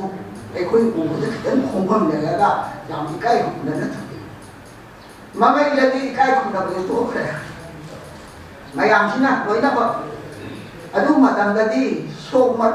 ดิฉันก็ที่ตั้งมาเป็นโชคมันฟูกี้โชคมันฟูดิฉันที่ดับอันนั้นสิ่งที่เราดังนี้นะเราไม่คงไม่ต้องรอสิดาอาจจะมาดังคำนี้นะว่าพาดพาว่าก็ไม่ตัวใหญ่มาคุยตุ้มๆนั่นแหละเพราะว่าการเดินหลังขัดว่าไอ้คนนี้จะหายไปที่มันดับอะไรที่มุ่งมั่นนะพาดกันนะเสียแล้วกันนะเสียแล้วกันก็นี่หายไปซึ่งก็ไม่อยากซึ่งในก็สิดาโน้มไม่ได้ไอ้เรื่องตะกี้อันนั้นมันตรงมานะปุ่มมันได้มาพาไปได้ดีลำธารกินได้เรียกอะไรดีอันนั้นหมดเลยมันได้แล้วคนนี้ใครวันนี้อามันนี่อันเชี่ยนะครับดิอาแต่ที่อามันว่าให้เป็นนั่นดิไอ้คนน่ะไอ้คนบ้ามาใช่จ้ะไอ้คนหาที่ชัวร์ซึ่งมันจะเป็นตะกี้อะไรที่ให้จ้ะคนสองคนแล้วก็นำตะวันที่มีอามันมันตะกี้โชว์ที่มันจะมาเป็นวัตถุที่เชี่ยคนที่ตามคนมาเป็นเชี่ยอามันมันรู้ว่าตรงนี้ตะกี้ชีวะก็ได้ไม่ได้ไปดีให้ได้ไอ้คนชีวะที่ไหนมาที่อันนั้นน่ะดีๆโดนได้ไม่อยากไปวันที่ชาวันที่คุยกับผู้เชี่ยวอาหารมันก็ก่อนที่เขาอยู่ก็ได้สิ่งที่ว่าจะมีน้ำดีใจบ่เลยบาราเนี่ยอะไรอย่างนี้ที่ไม่ได้คุยมากันชาวันที่ไม่ได้เขาก็ได้ไอ้คนที่ภาษาที่บ้านยิ่งเขาอาสมัยนั้นเลยนะอิชานี่เราได้คนน่ะอิชาเนี่ยที่บ้านที่ปุ่นนะครับที่ตั้งพาได้นะเชื่อผู้เชี่ยวMasih ada yang nama masih nama, ayat pada hari itu ayat pada cek cek yang itu, balaya dia, tu betul dia berarti. Aku ini mau jauh ini pura mana na, macam kita kenal macam dia ya ni. Macam aku na, jangan maya kau sudah maya pagi na, agak pura na, mau jauh ini pura mana na pura na, maya kita berarti. Aku ibu punya masih maya pagi na. Menjadi, adanya ikut nak jatuh macam na, mai kaya ada hawa na, ikut kangga berarti, ada lagi sih, jadi sekarang ini lagi polisi, naya berada, hari ni, macam singgi lamu hidup le, berpikiran pada itu bisa mana, ikut ni batik siapa siapa dia wahai, ikut jadi, ada lagi ikut si Hari anak paham ada fokin hari dah, noi dia anak nahar ni sekolah ni hari dah. Lepas pondok kau ini mati, bukit dia kau ini, ani sih tinggi macam ni kau kau. Paham kau dah kerja. Noi nahar ni sekarang ni, aku dah tahu, aku paham macam ni. Patah nak warak siapa banyak ini tahu siapa. Aku kan diaไอ้คนดีมันเอาถึงอะไรนะกระเทียมกายแล้วคุยยุ่งมันแล้วคนนี้ 뭐지 자오르가 자키 버린다 뭐 그다이 자고 게임 không 아줌 말하는데 너희는 강가리 또보다고 너희는 내가 콜라이 온신나가지고 있다는 말이야 아니 나잖아 나 그거 하필이면 나 파를 가다 그때 지가 보고도 모두 똥을 왜 거기 샤고 보지 모두 똥을 다 뜯어내 보는 거야 봐 이소리야 근데 뭐야 봐 이소고시다 이소로 하나 보고서 깡깡시 어물라 깨야지 이소로 망아 깨야지 니 파를 간 거야 그냥 하늘에다 간다 mamma jadi army sih jadi bangsa itu kan, pada itu yang tak ada. Aku itu mau sih boleh jadi. Ada nak ikut nak maya itu jalan mana nak tahu sih. Mah kita jaga, kita orang jaga. Aku mau jadi yang pagi ni mau betul baik ni. Ada nak hari tadi saya masih nak mau kunci kuduan dia ada kunci tak kuat. Jadi lam nak thamma kan pada itu. 그런 도로 사바이나 시아이시지 가리를 보러보세 그 이거에 막 고요고도 이미 고민을 하셨다고나 아유 문다르게 어디도 그냥 문담 주는 바고 같자 이제 볼때 그 도로 사바이나 리에뼈다 마양도 사람을 리에뼈네 아니 도로 사바이나 그만큼 마양도 숨 잘라지는 바이 도로 사바이는 숨 뱉어보다 리에뼈 파 Adamai tahu kena, mamau bis mina, makom orang kangga mayang ni nama caci, mampat tahap pasti tadi, upaya yang terang, kami bagai bisa mana. Ada nak kau sih tak jadi, ni lah apa ni ngambil kangge. Ada anak hari ni kau fungsi cepat, moi tadi kau pilih, moi nipan dalam pada apa di kita kau cinta dia. 이거 뭐 알아가 거기 나게 하려는 뭐 알아가 마마 아파트에다 주는 그러나 거기 나가 대신 뭘 보면 된다 홍아빠기 심이자 뭐 마야마가 타가 말아 풀어 도는 이 거기 해 아주 군다고 맞다 맞다는 데기 마시지 안 내가 거기 거기 뭔가니 거기 하려고 뭐 한국 전자네요 아도나 거기 아니라 오고들아 나하고 보자네 양도 거리 아다 이거 붙다 하게 거리 마담마다 좀 하이브라가 시아시 쇼키라 추시아시 쇼키라 하이브지 간나 하이브는데 뭐미고 본자레이 감돈 두데이 뭐 샤고기 가리 고기 그러나 말까지 떠오르는 거리야 그냥 마야 빨리 뭔가 꾼다지 하나 한다기 이제 하이브가 원들 아무 시가이야 그것도 양거는 안 해.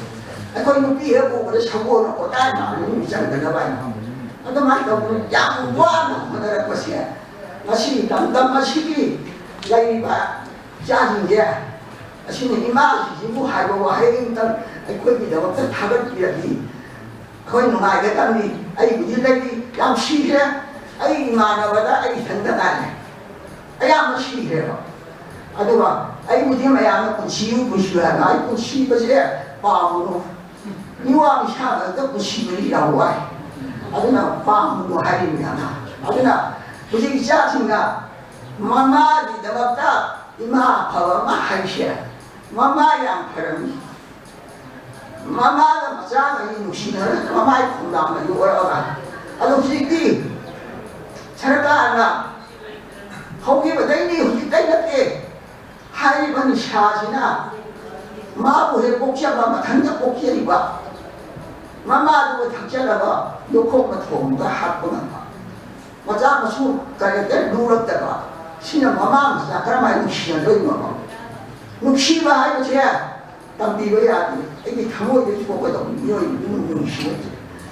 담모이도 이 무시고 토고 니도 잡았고 아니 내가 잡았다고 아가씨 좀 받았더니 그게 쉬는 거야 자 우빠 신수 기다려 간다 길어 lại là số hay đâu chứ mẹ nó bà lại coi như lại cái hay mà nói gì ấy là hay lại cái hay mà làm là bà đi xe bà nó cái này thì cái này thế năm cái hoa bao tao với tất cả này ấy coi như làm tầm mà xe cái đi đâu cũng giàu cái hay mà đó lại cái hay thì mà mẹ làm bà thì mà mẹ làm là ta sinh gì là ta 이런 게 없나 내가 또 보다 xe đó là cái gì coi gì 이마 잘지죠. 피제 작자세 니 람람다 란 저기가 니 말한다 이거지. 아이고 이런 방식이 나나 봐야 호나리 아이고 이런 감시를 봐. 샤신지 시에가 피제 작자 또 이거 비건데 마시죠. 어떤 간다비 엄마마 오늘 그래 맞지 자라 그래 샤는 그리요. 니는 이모 왔는데 아이 샤는 말에 아주 마사나 야 나라 이 가정이나 가정이나 아이 마마하고 그래 맞지 자라 맞지 샤는 그거다. 피제 작자까지 오만 사가는데 니기 맞다고라 초록자보다 초록자보다 비엔다고 초록자고 빨리 노머리로 나오는 것이 아마야 우리가 참도 참다고 같으래 참만질이 말년이나 참불란시에 막한 거 같으니 말한니까 많이 더기고 참지 루어리시에 나시 막한 거 밑에 돈을 못 버려 아주 그게 참지 깝탈라가 하이가 많이 샤비 샤레가 많아가 이거 짜나가 이거 하지 맛이 초록색도 보이냐 아무튼 이마 뭐고 하이리가 해봐 아이코이나 하이를 넣는데 아니 이마 뭐기 뭐야 미타고 와 이마 와니 도와 니 라우디다 라우다 저거 얘가 아이코이 하이리 아무리 하이래 너무냐 뭐 있다 그래 저기 아무 마타고 심내가 뭐 초록이죠 그게 뭐다 가라 살이라와 마른 몸이 살아와 있다 이제 타고 아도나 아이코이나 마감하다 어떤 많이 하이더라 또는 뭐지 거의 타고 거의 좀 잘나가 힘고 너무 지었잖아 또 반대 양도 허무야 막 깜짝이야 만들면 샤스 나오자고라 뭐 거기는 남자가 이만한 게 더위 하이더라 거기 이거 안에는 누구한가 어떤 많이 가고라 그지 쉬우 거기에 마양들이 하이들이 거의 어떤 막시는 그래 어떤 이렇게 샤스이지 더 많이 떠오고 거기야 이거 떠오면 파잖니 너희가 서울이라 철가는 야 너는 가만 떠오시고 하이가 아주 뭐 아야하면 야원이나 그 이까예요 샤시 시고주 사진 샤시나 아무다 남데 마호자디 지ema 봐봐 나 요라가 떠오르니 프로젝트가 나기 슈프라니 가이네 관계 이게 합작을 발행한 시험을 한다니 이게 신랑수 뭐냐 라이기 하이가 라이기 하려면 싫은 거도 뭐랑 다리였다요 중앙 주기 좌우 부정 가이는 뭐랑 다리시 뭐 시땡이가 양 띵가 물밑 타오 뭐간다 뭐든지 머리가 띵 잡자 있는 거 탁방 갔다가 아마 뭐 사패나 하려면 찡기 문화에 계신 하란 말이 아주 찡는다니까 이게 앞에 욕을 한다 이게 아주 찡부터 욕을 하거든 아도나 부딪히 아이코나 생내라 마야무 마마디 너희들이 흥이 먹으래요 아도나 시제나 하루 정신들이나 마음을 사대나 딱 찰나가 마마 싫으면 짜네 우리미 나이가 오라이가 내가 나도 따보다나 집이가 이미 보니까 땀지가 시기도 아더니 양자거나 마나 아마 뭐라든지 하나 타다간다 그냥 아마 가더니 아더니 마담다 샤는 거다 말이 샤는 마음 담아다 벌점이네 그러더니 아들 보자 그렇게 마라 양 샤는 잡팅이야 보자나 빠이게 너 택비네 보자 하이래 아들 거기 또 사보느냐 그지시오 마양이 아들 마수 아이 간다고 이거 아이다 아빠 사기야도 어디 그리고 와이 나오시 아이 그린다 밤데 내가기 그지 이마 내가 이시리가 자기 마찬가지지 이마는 요거디 다 따라 나오고다 보고다 이마는 강혼 다리 가고다 해이다 가다 많이 맞아 놓고 있네 뭐든지 다 자기 말이 많아다니 많이 보이시 말에 이마는 요거디 이마는 하도 그냥 심하게 말에 이마는 하나 자가 보이려 그래 지금까지 기다가 빼놓고 치지고 말에 이마니 콜라는 내가 샤오이면 안 돼. 그냥 강비오가 이마니 어떤 거지 가격대 이마니 이거 미시 다 따라 나오는 거지 이마가 아도나 이리가 이거는 빠진 샤 수구나 뭐나 간비가 우리 거기다 하이거나 술 나오고 아도나 샤나 어떤 한 가지 육기심을 빠서 어떤 하나가 이런 건지 어떤 마음은 뭐라 하고도 어떤 하늘이 비면 어떤 잡변은 뭐라 하고도 좀 같이 샤샤하게 한다 같이 시하는 거 말하면 얘기